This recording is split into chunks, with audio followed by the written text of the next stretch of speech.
Pak Dim itu tidak hanya menyepelekke Bu Airin loh. Itu jelas natoni para bidadari yang hidup di Indonesia. Tahu bidadari maksudnya para perempuan di Indonesia.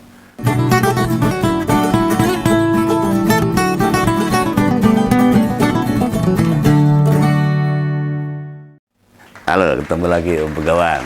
Ini sekarang saya mau membahas masalah pilkada ini yang beberapa hari tidak saya bahas. Nah, kemarin ada yang kelewat kebahas debat di Pilkada Banten nggak nih? Soalnya lagi rame berita kandidat menteri yang kemarin beberapa konten membahas hal itu. Nah, ini masalah debat ini di Banten.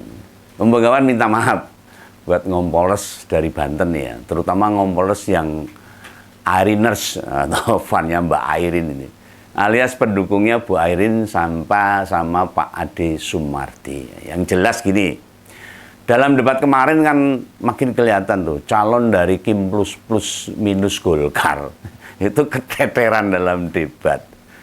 Iya, kita era imbang gitu loh. Terbukti dalam sesi tanya jawab antar calon gubernur, Pak Dimyati itu kejeglong. Ya semacam masuk ke lubang, jadi terperosok dia, cemplung. Ada apa kok dia terperosok? Nah, kenapa Om Begawan bisa bilang begitu? Lah wong dia itu ngasih pertanyaannya gini ya. Wanita itu jangan dikasih beban berat, apalagi jadi gubernur. Itu berat loh, wah ini. Dan diteruskan, maka laki-laki harus membantu, memaksimalkan bagaimana Banten ini bisa maju. Oh yalah, Pak. Kok ya bisa punya pikiran kayak gitu? Ini seorang calon gubernur loh ngomongnya itu. Ini kan merendahkan wanita. Memang ada larangan seorang wanita jadi gubernur. Bukankah ketua DPR kita itu juga seorang perempuan?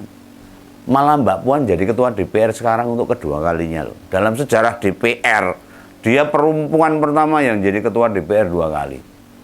Dan lihat itu, ada Mbak Sri Mulyani Indrawati, Menteri Keuangan, sudah 3 periode menjabat Menteri Keuangan. Dan dia bisa mengatur keuangan negara. Orang-orang hebat, wanita-wanita yang hebat dan kuat, lebih kuat dari laki-laki. Dalam pemikirannya, nek jak gelut yo kalah. Pemikirannya itu bukan masalah gitu, bukan otot-ototan begini, Pak. Dan berpeluang jadi Menteri Keuangan keempat itu Mbak Ani itu. Nah, kinerjanya gimana? Nek elek ya gak akan diserai tanggung jawab sama 3 presiden lah. Dari Pak BY, Pak Jokowi, dan sekarang Pak Prabowo. Ini yang diatur Bu Sri Mulyani itu urusan dapur tok loh. Bukan keuangan RT, keuangan desa atau perusahaan. Yang diatur tuh duit negara yang jumlahnya ribuan triliun. Dan Mbak Ani tidak hanya nyarikan pemasukan negara, juga mikir biar putaran duit membuat negara sehat. Masyarakat sejahtera meskipun belum. Bila mau pinjam atau utang, duduk puluhan miliar, ratusan miliar, mungkin sampai triliunan. Lah emang Begawan utang ya paling ya tus yuta. Nah ini, ada juga itu Bu Retno Marsudi. Ini Pak Dimyati harus tahu ini. Menteri Luar Negeri yang 2 periode mengawal kiprah Indonesia dalam peran dunia. Juga ada Putri Aryani, Anggun C. Sasmi, Agnes Mo, ada Megawati Megatron. Kuat tuh main poli. Penyanyi perempuan yang levelnya mendunia loh. Agnes Mo dan Anggun C. Sasmi itu. Masih ada juga tuh Megawati Hangesti dan Yola Yuliana, atlet voli yang bermain buat klub Jepang serta Korea. Orang-orang hebat. Ada juga Mbak Megawati Soekarno Putri, Ketua Umum PDIP yang nggak gentar belas diintimidasi dan lebih kedel dari laki-laki. Ditekan, diserang kantornya, dibakar oleh kekuatan Orde Baru, dilawan.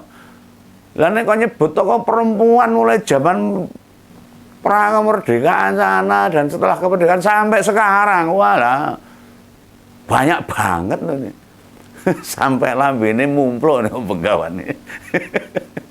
Nah, perempuan-perempuan Indonesia dan mereka punya peran besar, kontribusinya nyata bagi Indonesia itu banyak. Cut Nyak, Christina Marta, Tatia, Hahu, Kartini. Itu beberapa pahlawan wanita zaman kemerdekaan. Apa para perempuan yang hadapi masalah dan tantangan hanya sepele? Enggak. Mereka sangat kuat untuk merawat, dari mengandung anaknya, merawat sampai mendidik, lebih kuat dari laki-laki. Di sekitar kita itu pasti ada perempuan-perempuan hebat yang kontribusi bagi keluarga masing-masing. Wah, banyak itu. Ini gimana nih Pak Dimyati ini? Itu coba tuh. Ada Lek Mbak Sri Budi Darmi. Ada Mbak Yem.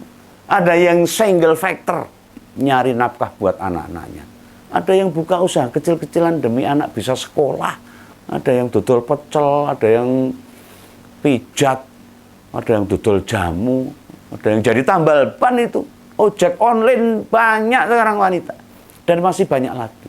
Semangat maupun cara mereka ngadepi urip bisa lebih tangguh. Nggak gampang nyerah. Orang cengeng, orang gampang pedot. Mbok jangan gitu toh Pak Dimyati. Ini dengarkan ini omongan ini. Berdebat kok malah menjatuhkan martabat perempuan ini. Ini nggak berani atau merasa sulit ngalahin Mbak Airin. Ya, mundur saja. Itu lebih dihargai daripada terus malah menjatuhkan harga diri perempuan. Wah, ini Mbak Airin makin mumpul ini. Pak Dim itu tidak hanya menyepelekke Bu Airin loh. Itu jelas natoni para bidadari yang hidup di Indonesia. Tahu bidadari maksudnya para perempuan di Indonesia. Lah bagi Om Bengawan nggak habis pikir dengan nalar Pak Dim yang kader PKS ini. Pernyataan jadi gubernur itu beban berat. Dasarnya apa? Nek bagimu itu berat, mbok sudah nggak usah maju. Kapan ada bukti bila Bu Airin sambat, ngeluh, ngresulo, berat ngadepi pilgub Banter. Dia juga mantan kepala daerah dan sukses loh sebagai bupati. Apa yang disampaikan pendampingnya Pak Andra Soni itu sebuah pernyataan ketidakpantasan. Kalau melihat latar belakang Pak Dimyati ini, kiprah di dunia politik juga bukan baru saja loh. Tahun 2000-2009 pernah jadi bupati Pandeglang. Berarti 2 periode itu. Kemudian jadi anggota DPR dari 2009 hingga periode ini masih jadi. Tahun 2014 pernah jadi wakil ketua MPR meski hanya 3 bulan karena memang 1 Oktober 2014 dipilih pimpinan MPR yang baru. Nah pertanyaan besarnya itu, apakah waktu jadi bupati, jadi wakil ketua MPR, dia ini nggak pernah bertemu wanita yang cerdas, wanita yang kuat, wanita yang pintar, yang tangguh? Apa nggak pernah ketemu dengan Menteri Keuangan Bu Sri Mulyani? Nggak pernah ketemu dengan Menteri Luar Negeri? Atau ketemu dengan Gubernur Jawa Timur Bu Kofifa?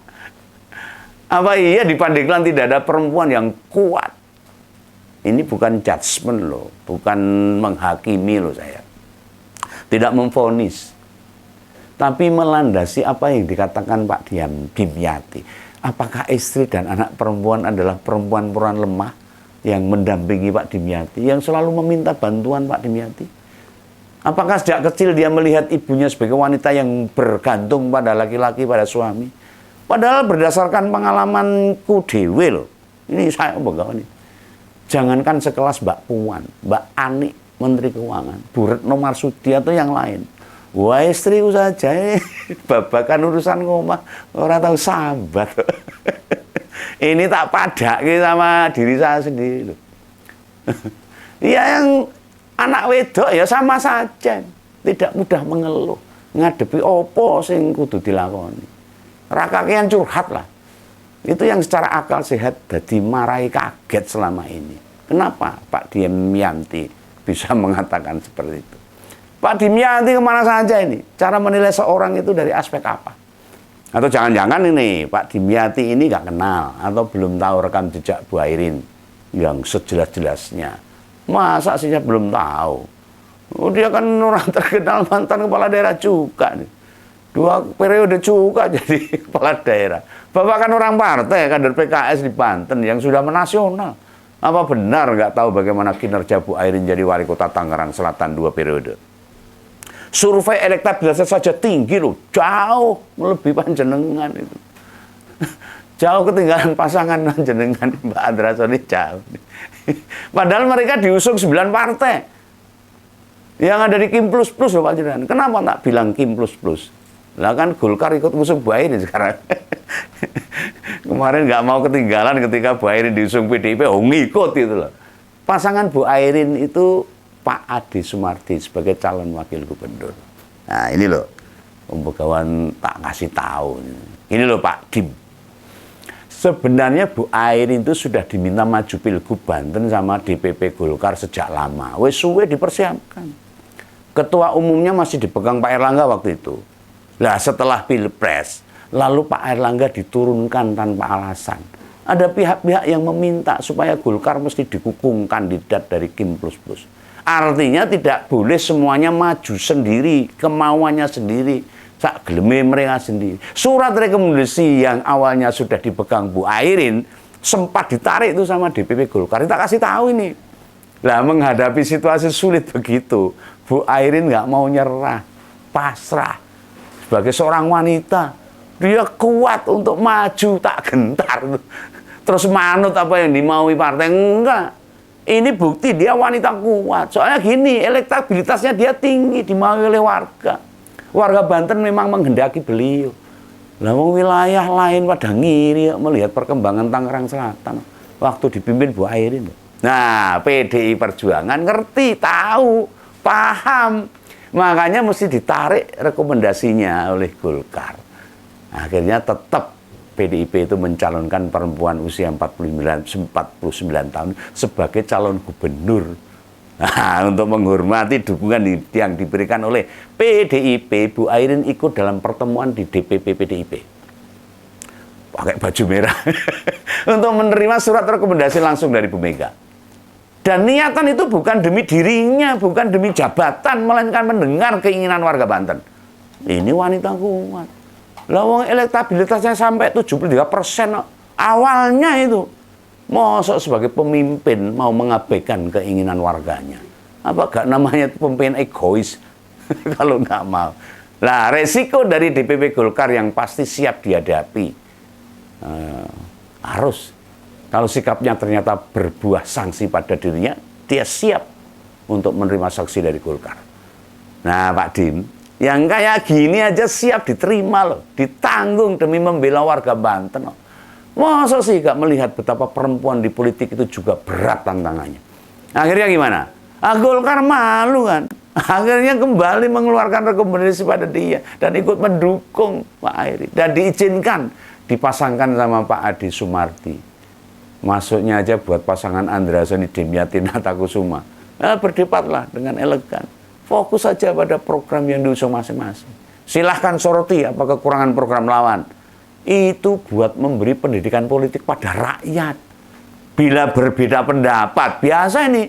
Yang diributkan itu pendapatnya. Tidak perlu nyerang orangnya, pribadinya. Nyerang siapa orang tuanya, nyerang tingkat pendidikannya, apalagi nyerang jenis kelaminnya. Jangan, Pak. Nah, ketidakmampuan berdebat, melihat kelemahan program lawan, lantas sampai mempersoalkan jenis kelamin, itu berarti merendahkan diri sendiri. Nah, mbak sudahlah, nah, tidak mampu menemukan titik lemah lawan, akui saja. Kan sudah dicontohkan sama Pak Prabowo dalam berbagai debat Pilpres 2014 dan 2019. Dan Pilpres tahun ini, bila lawan punya ide atau gagasan bagus, ya mesti diakui. Oh, rasa repot-repot, golek alasan. Itu menunjukkan dirimu dalane, dolane, ngopine kurang adoh. Kopine kurang kendel, kopine kurang legi, itu kata Om Begawan. Itu ya Pak Dim, pesan dari Begawan supaya didengar, dan salam untuk warga Banten khususnya. Dadah.